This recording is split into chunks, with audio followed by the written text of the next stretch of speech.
الرحیق المختوم، قبائل اور افراد کو اسلام کی دعوت۔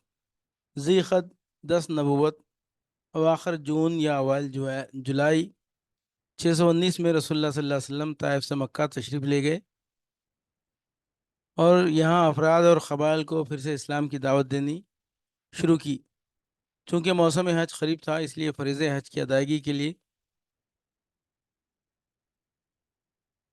دور و نزدیک ہر جگہ سے پیدل اور سواروں کی آمد شروع ہو چکی تھی۔ رسول اللہ صلی اللہ علیہ وسلم نے اس موقع کو غنیمت جانا اور ایک ایک قبیلے کے پاس جا کر اسے اسلام کی دعوت دی، جیسا کہ نبوت کے چوتھے سال سے آپ صلی اللہ علیہ وسلم کا معمول تھا۔ وہ قبائل جنہیں اسلام کی دعوت دی گئی۔ امام زہری فرماتے ہیں کہ جن قبائل کے پاس رسول اللہ صلی اللہ علیہ وسلم تشریف لے گئے اور انہیں اسلام کی دعوت دیتے ہوئے اپنے آپ کو ان پر پیش کیا، ان میں سے حسب ذیل قبیلوں کے نام ہمیں بتائے گئے ہیں: بنو عامر بن صعصع، محارب بن خصفہ، فزارہ، غسان، مرہ، حنیفہ، سلیم، ابس، بنو نصر، بنو البکا، کلب، حارث بن کعب، عزرا، حزارمہ۔ لیکن ان میں سے کسی نے بھی اسلام قبول نہ کیا۔ واضح رہے کہ امام زہری کے ذکر کردہ ان سارے قبائل پر ایک ہی سال یا ایک ہی موسم حج میں اسلام پیش نہیں کیا گیا تھا، بلکہ نبوت کے چوتھے سال سے ہجرت سے پہلے کے آخری موسم حج تک 10 سالہ مدت کے دوران پیش کیا گیا تھا۔ ابن اسحاق نے بعض قبائل پر اسلام کی پیشی اور ان کے جواب کی کیفیت کا بھی ذکر کیا ہے۔ ذیل میں مختصراً ان کا بیان نقل کیا جا رہا ہے۔ بنو کلب، نبی صلی اللہ علیہ وسلم اس قبیلے کی ایک شاخ بنو عبداللہ کے پاس تشریف لے گئے، انہیں اللہ کی طرف بلایا اور اپنے آپ کو ان پر پیش کیا۔ باتوں باتوں میں یہ بھی فرمایا کہ اے بنو عبداللہ، اللہ نے تمہارے جد اعلیٰ کا نام بہت اچھا رکھا تھا، لیکن اس قبیلے نے آپ کی دعوت قبول نہ کی۔ بنو حنیفہ، آپ صلی اللہ علیہ وسلم ان کے ڈیرے پر تشریف لے گئے، انہیں اللہ کی طرف بلایا اور اپنے آپ کو ان پر پیش کیا، لیکن ان جیسا برا جواب اہل عرب میں سے کسی نے بھی نہ دیا۔ عامر بن صعصع، انہیں بھی آپ صلی اللہ علیہ وسلم نے اللہ کی طرف دعوت دی اور اپنے آپ کو ان پر پیش کیا۔ جواب میں ان کے ایک آدمی بحیرہ بن فراس نے کہا، خدا کی قسم، اگر میں قریش کے جوان کو لے لوں تو اس کے ذریعے پورے عرب کو کھا جاؤں گا۔ پھر اس نے دریافت کیا کہ اچھا یہ بتائیے، اگر ہم آپ صلی اللہ علیہ وسلم سے آپ کے اس دین پر بیعت کر لیں، پھر اللہ آپ کو مخالفین پر غلبہ عطا فرمائے، تو کیا آپ کے بعد زمام کار ہمارے ہاتھ میں ہوگی؟ آپ صلی اللہ علیہ وسلم نے فرمایا، زمام کار تو اللہ کے ہاتھ میں ہے، وہ جہاں چاہے گا رکھے گا۔ اس پر اس شخص نے کہا، خوب، آپ صلی اللہ علیہ وسلم کی حفاظت میں تو ہمارا سینہ اہل عرب کے نشانے پر رہے، لیکن جب اللہ آپ صلی اللہ علیہ وسلم کو غلبہ عطا فرمائے تو زمام کار کسی اور کے ہاتھ میں ہو، ہمیں آپ کے دین کی ضرورت نہیں۔ غرض انہوں نے انکار کر دیا۔ اس کے بعد جب قبیلہ بنو عامر اپنے علاقے میں واپس گیا تو اپنے ایک بوڑھے آدمی کو، جو کبر سنی کی باعث حج میں شریک نہ ہو سکا تھا، سارا ماجرا سنایا اور بتایا کہ ہمارے پاس قبیلہ قریش کے خاندان بنو عبد المطلب کا ایک جوان آیا تھا، جس کا خیال تھا کہ وہ نبی ہے۔ اس نے ہمیں دعوت دی کہ ہم اس کی حفاظت کریں، اس کا ساتھ دیں اور اپنے علاقے میں لے آئیں۔ یہ سن کر اس بڈھے نے دونوں ہاتھوں سے سر تھام لیا اور بولا، اے بنو عامر، کیا اب اس کی تلافی کی کوئی سبیل ہے؟ اور کیا اس از دست رفتہ کو ڈھونڈا جا سکتا ہے؟ اس ذات کی قسم جس کے ہاتھ میں فلان کی جان ہے، کسی اسماعیلی نے کبھی اس نبوت کا جھوٹا دعویٰ نہیں کیا۔ یقیناً حق ہے، آخر تمہاری عقل کہاں چلی گئی تھی؟ ایمان کی شعائیں مکے سے باہر۔ جس طرح رسول اللہ صلی اللہ علیہ وسلم نے قبائل اور وفود پر اپنا اسلام پیش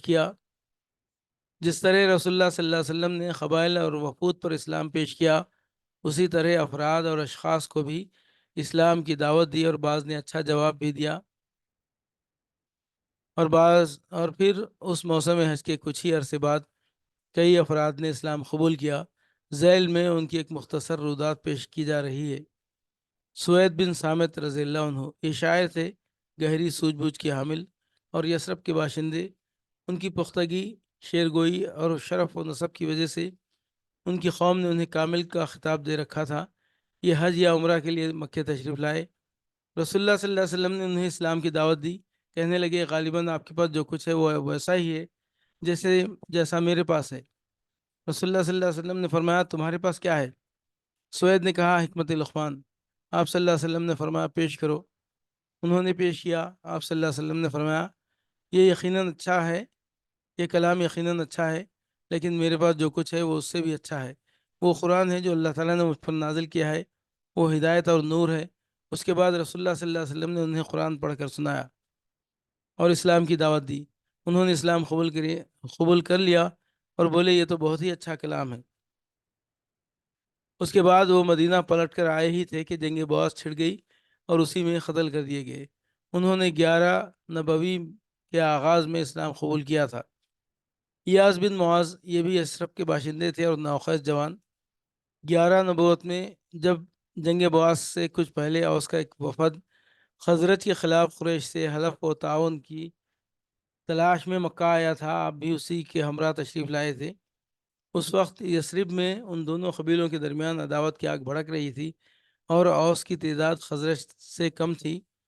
رسول اللہ صلی اللہ علیہ وسلم کو وفد کی آمد کا علم ہوا اور آپ صلی اللہ علیہ وسلم ان کے پاس تشریف لے گئے اور ان کے درمیان بیٹھ کر یوں خطاب فرمایا آپ لوگ جس مقصد کے لیے تشریف لائے ہیں کیا اس سے بہتر چیز قبول کر سکتے ہیں؟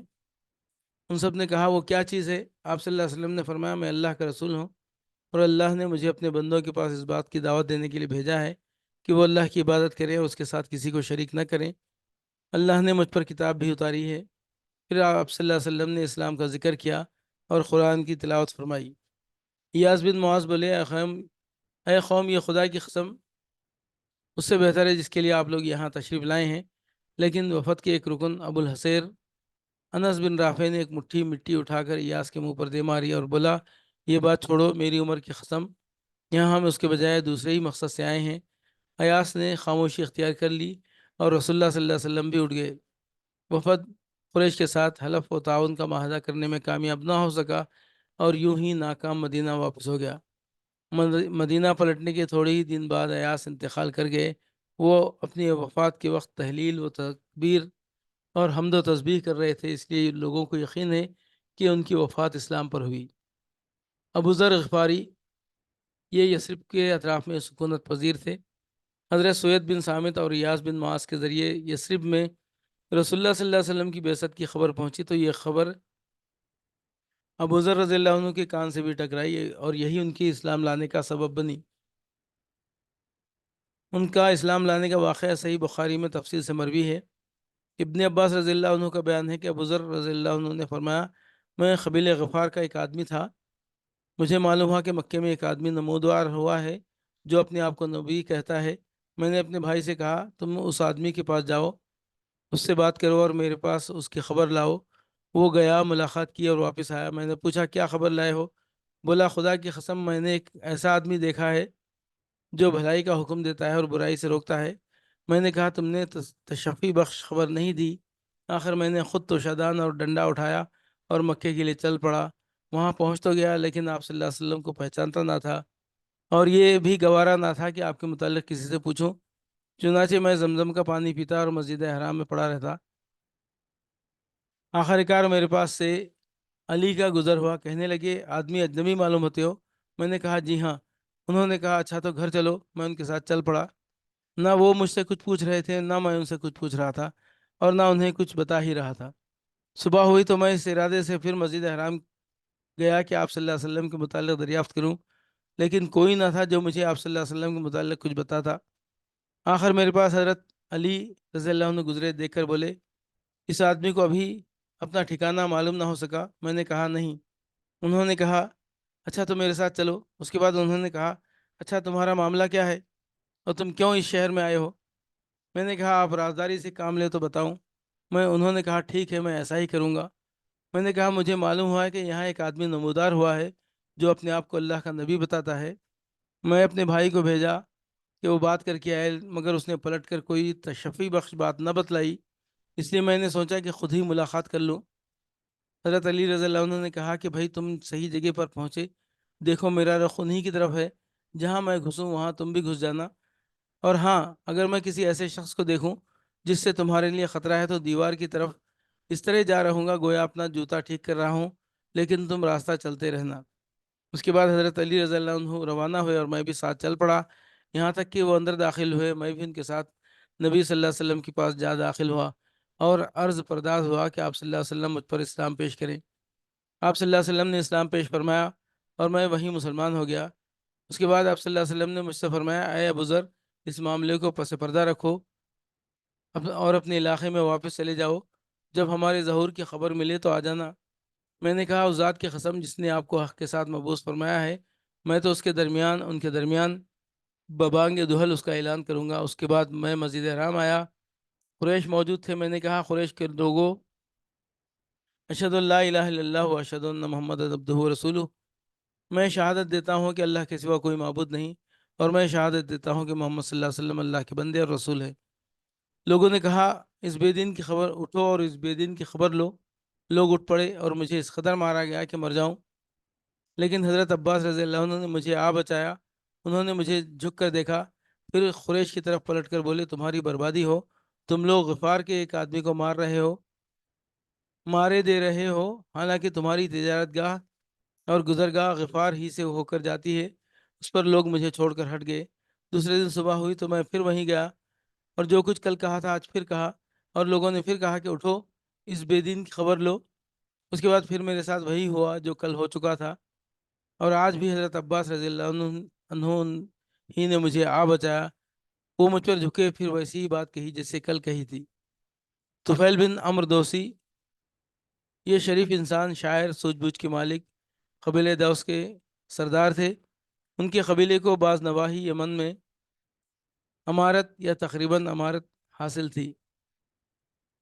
وہ نبوت کے 11ویں سال مکہ تشریف لائے تو وہاں پہنچنے سے پہلے ہی اہل مکہ نے ان کا استقبال کیا اور نہایت عزت و احترام سے پیش آئے۔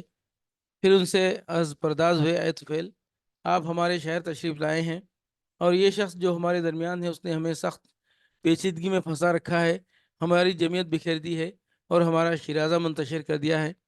اس کی بات جادو کا سا اثر رکھتی ہے کہ آدمی اور اس کے باپ کے درمیان، آدمی اور اس کے بھائی کے درمیان، آدمی اور اس کی بیوی کے درمیان تفرقہ ڈال دیتی ہے۔ ہمیں ڈر لگتا ہے کہ جس استاد سے ہم دوچار ہیں، کہیں وہ آپ پر اور آپ کی قوم پر بھی نہ آن پڑے، لہٰذا آپ اس سے ہرگز گفتگو نہ کریں اور اس کی کوئی چیز نہ سنیں۔ حضرت طفیل کا ارشاد ہے کہ یہ لوگ مجھے برابر اسی طرح کی باتیں سمجھاتے رہے، یہاں تک کہ میں نے تہیہ کر لیا کہ نہ آپ کی کوئی چیز سنوں گا، نہ آپ صلی اللہ علیہ وسلم سے بات چیت کروں گا۔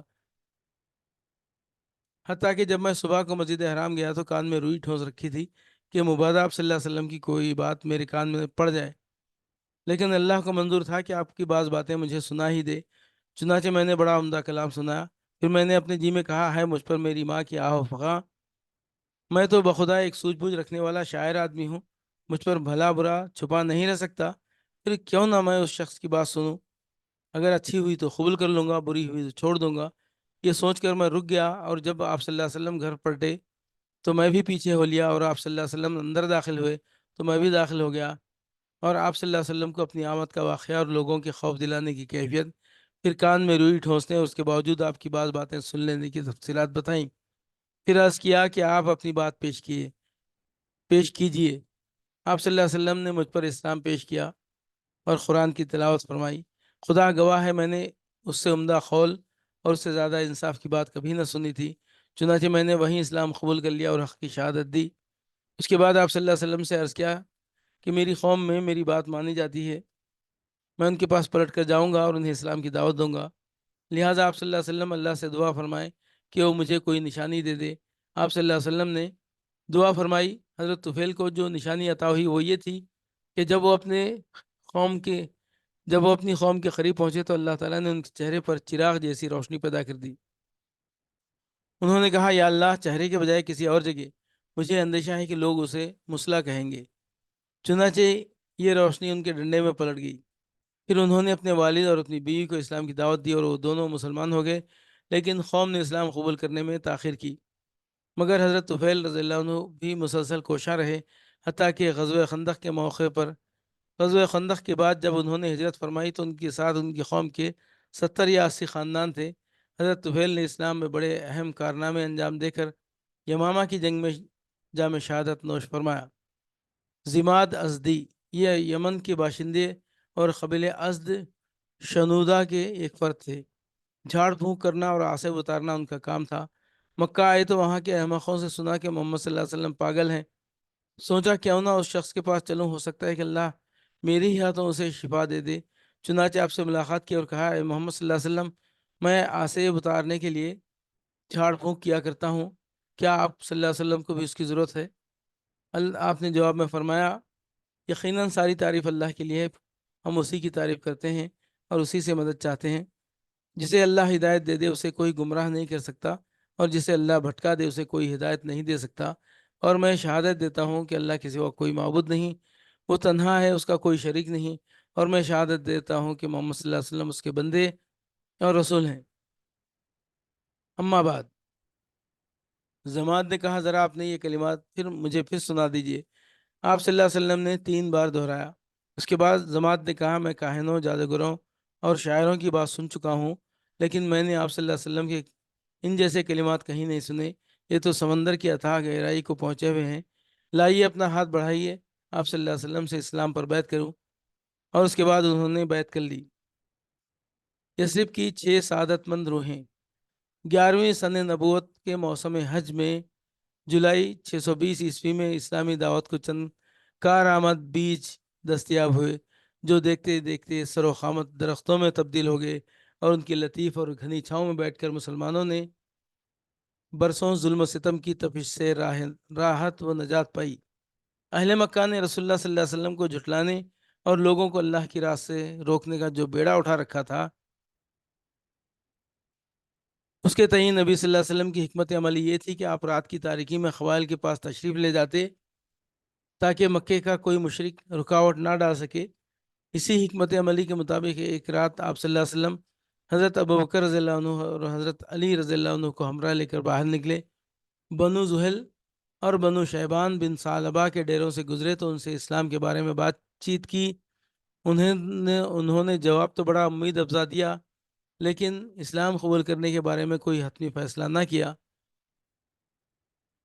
اس موقع پر حضرت ابوبکر رضی اللہ عنہ اور بنو زحل کے ایک آدمی کے درمیان سلسلہ نسب کے متعلق بڑا دلچسپ سوال و جواب بھی ہوا۔ دونوں ہی ماہر انصاب تھے۔ اس کے بعد رسول اللہ صلی اللہ علیہ وسلم مینا کی گھاٹی سے گزرے تو کچھ لوگوں کو باہم گفتگو کرتے سنا۔ آپ صلی اللہ علیہ وسلم نے سیدھے ان کا رخ کیا اور ان کے پاس جا پہنچے۔ یہ یثرب کے 6 جوان تھے، سب کے سب قبیلہ خزرج سے تعلق رکھتے تھے۔ اسد بن زرارہ قبیلہ بنی نجار، اوس بن حارث بن رفاع ابن افرا قبیلہ بنی نجار، رافع بن مالک بن عجلان قبیلہ بنی زریق، خطبہ بن عامر بن حدیدہ قبیلہ بنی سلمہ، عقبہ بن عامر بن نابی قبیلہ بنی حرام بن کعب، حارث بن عبداللہ بن ریاب قبیلہ بنی عبید بن غنم رضی اللہ عنہم۔ یہ اہل یثرب کی خوش قسمتی تھی کہ وہ اپنے حلیف یہود مدینہ سے سنا کرتے تھے کہ اس زمانے میں ایک نبی بھیجا جانے والا ہے اور اب جلد ہی وہ نمودار ہوگا۔ ہم اس کی پیروی کر کے اس کی میت میں تمہیں عاد ارم کی طرح قتل کر ڈالیں گے۔ رسول اللہ صلی اللہ علیہ وسلم نے ان کے پاس پہنچ کر دریافت کیا کہ آپ کون لوگ ہیں؟ انہوں نے کہا، ہم قبیلہ خزرج سے تعلق رکھتے ہیں۔ آپ صلی اللہ علیہ وسلم نے فرمایا، یعنی یہود کے حلیف؟ بولے ہاں، ہم قبیلہ خزرج۔ پھر کیوں نہ آپ حضرات بیٹھیں اور کچھ بات چیت کی جائے۔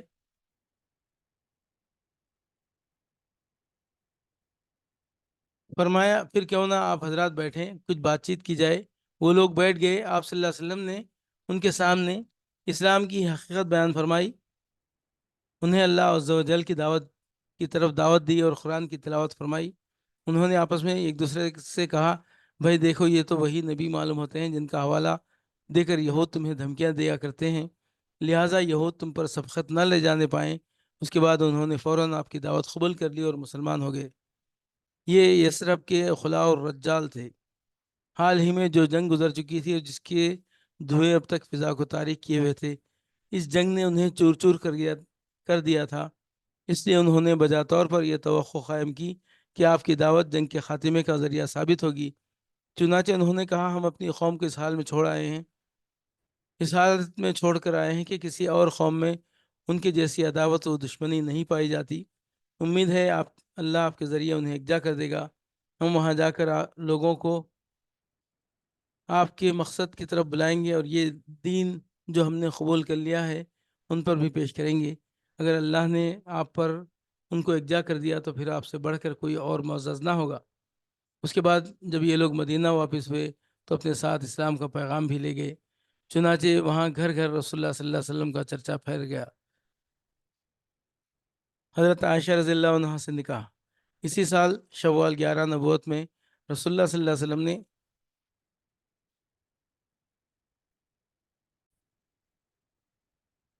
حضرت عائشہ رضی اللہ عنہ سے نکاح۔ اسی سال شوال 11 نبوت میں رسول اللہ صلی اللہ علیہ وسلم نے حضرت عائشہ رضی اللہ عنہ سے نکاح فرمایا۔ اس وقت ان کی عمر 6 برس تھی۔ پھر ہجرت کے پہلے سال شوال ہی کے مہینے میں مدینہ کے اندر ان کی رخصتی ہوئی۔ اس وقت ان کی عمر 9 برس تھی۔